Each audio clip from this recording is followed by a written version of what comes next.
আমরা কি সবাই পানি চিনি? সবাই চিনি? সবাই? তাহলে পানি কোথায় কোথায় পাওয়া যায় জানি?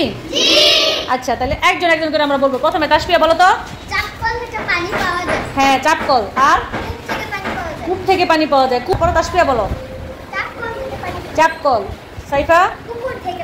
পুকুর থেকে পাওয়া যায়। আর সমুদ্র থেকে পাওয়া যায়। সমুদ্র থেকে পাওয়া যায়। মাটির নিচ থেকে পাওয়া যায়। মাটির নিচে পানি পাওয়া যায়। আচ্ছা, তারপরে রুহুল আমিন? খাল থেকে পানি পাওয়া যায়। খালে থাকে পানি। আর কোথায় থাকে আরাফাত? নদীতে। আর কোথায়? বৃষ্টি পড়লে পানি পাওয়া যায়। আচ্ছা, জুনায়েদ বলো। ঝর্ণা থেকে পানি পাওয়া যায়। ঝর্ণা। রুহুল আমিন? পুকুর থেকে পানি পাওয়া যায়। পুকুরে পাওয়া যায়। আরাফা? হাওর থেকে পানি পাওয়া যায়। হাওর। হাওর কি চিনো? হ্যাঁ, হাওর হচ্ছে অনেক বড় চকের মতো। চক মানে কি? তখন বর্ষার সময় পানি পাওয়া যায়। আচ্ছা, তারপর মাইশা? নদ থেকে পানি পাওয়া যায়। নদী থেকে, নদ থেকে পানি পাওয়া যায়। তারপরে বিল থেকে পানি পাওয়া যায়। বিল থেকে পানি পাওয়া যায়। এগুলাকে কি বলে জানো? পানির উৎস। কি বলে? যেই সব জায়গা থেকে আমরা পানি পেয়ে থাকি সেগুলোই হচ্ছে পানির উৎস।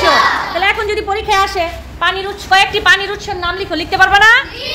এটা কি পড়তে হবে? আমরা সবাই জানি পানি কোথা থেকে পাওয়া যায়। এইবার শোনো, এই যে পানির উৎসগুলি আমরা যেখান থেকে পাই, এগুলোকে আবার দুই ভাগে ভাগ করা হয়েছে। একটা হচ্ছে দেখো, একটা সরাসরি আল্লাহ প্রদত্ত। মানুষও কিন্তু কিছু উপায় অবলম্বন করে পানি পেতে পারে না? যেগুলো মানুষ তৈরি করতে পারে না। এরকম কি কি পানির উৎস আছে? জুনায়েদ একটা বলো।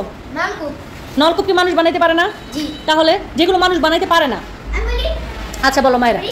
বৃষ্টি কি মানুষ বানাইতে পারে? আচ্ছা বলো। আলফা বলো দেখি। সাগর। জুনায়েদ তুমি বলবে? ঝর্ণা। আর কি? চাপকল তো মানুষ বানাইতে পারে। যেগুলো মানুষ বানাইতে পারে না, সরাসরি আল্লাহ প্রদত্ত হয়, প্রাকৃতিক ভাবে হয়, সমুদ্র। আর কি? এই দল থেকে বলো। বলো। বৃষ্টি। আর কি? ঝর্ণা। আর কি? নদী। আর কি? আর বলো। নীল নদী। আচ্ছা, এই যে নদী, সমুদ্র, ঝর্ণা আর কি বৃষ্টি, এগুলা কিন্তু আমরা তৈরি করতে পারি না। এগুলা সরাসরি আল্লাহ প্রদত্ত, প্রকৃতি থেকেই তৈরি হয়। ঠিক আছে, এগুলাকে বলে পানির প্রাকৃতিক উৎস। কি বলে? বসো তোমরা। আর যেসব উৎস থেকে আমরা নিজেরাই পানি তৈরি করতে পারি বা নিজেরা বানাইতে পারি, মানুষের তৈরি, সেগুলোকে বলে পানির মানে মানুষের তৈরি উৎস। কি বলে? যেমন জুনায়েদ প্রথমে বলেছিল নলকূপ। নলকূপ কি আমরা বানাইতে পারি না? আর কিভাবে আমরা পানি তৈরি করতে পারি? কি বলো? পুকুর থেকে আমরা সংগ্রহ। হ্যাঁ, আমরা যদি পুকুর খনন করি তাহলে ওইখানে পানি আসতে পারে। আর কি? কূপ। হ্যাঁ, কূপ হচ্ছে অনেক খনন করলে, কুয়া তৈরি করলে সেখান থেকেও পানি পাওয়া যায়। কি মাইশা বলবে? বলো।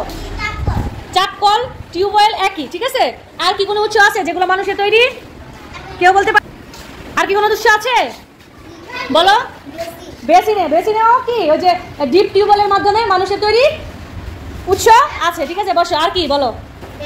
বেসিনই বলবো। আচ্ছা, ঠিক আছে, তাহলে আমরা কি জানলাম? মানে পানির কি কি উৎস আছে, ঠিক না? আর পানির উৎসকে কয় ভাগে ভাগ করা যায়? দুই ভাগে। প্রথমটা কি? কি?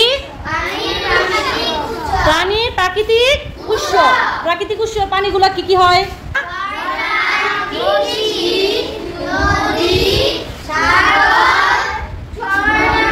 সমুদ্র, এগুলো যেগুলো প্রকৃতি থেকে সরাসরি তৈরি হয় সেগুলোকে বলে পানির প্রাকৃতিক উৎস।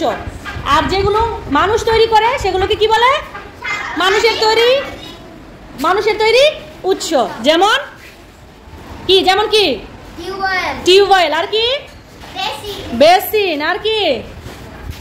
বলো। চাপকল। আর কি? এই ঝর্ণা কি মানুষ বানায়? বলো তো। আচ্ছা, আমি কি শুনি ঝর্ণা কি মানুষ বানায়? ঝর্ণা কোত্থেকে আসে? বলো। আপনার সৃষ্টি হয় না? প্রকৃতি থেকে আসে না? তাহলে ঝর্ণা কিসের উৎস? পানির কিসের উৎস? প্রাকৃতিক উৎস। ঝর্ণা কিসের উৎস? তাহলে মানুষ তৈরি করে এরকম একটা উৎসের নাম বলো তুমি। চাপকল। ঠিক আছে, সুন্দর হয়েছে, বসো। এবার তোমরা সবাই বইয়ের 82 পৃষ্ঠা খোলো।